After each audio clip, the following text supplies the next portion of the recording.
Hello sa mga kamarites ko. Welcome back to our vlog. Latest chika natin kay Miss Heart Evangelista. Yes, nasa Hong Kong siya ngayon.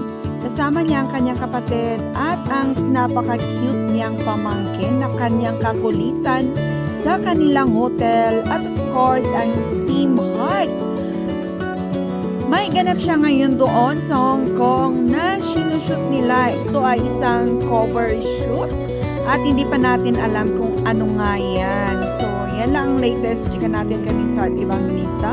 Abangan na lang natin kung ano nga ang endorsement na yan sa Hong Kong Casino. So, yeah, keep on watching.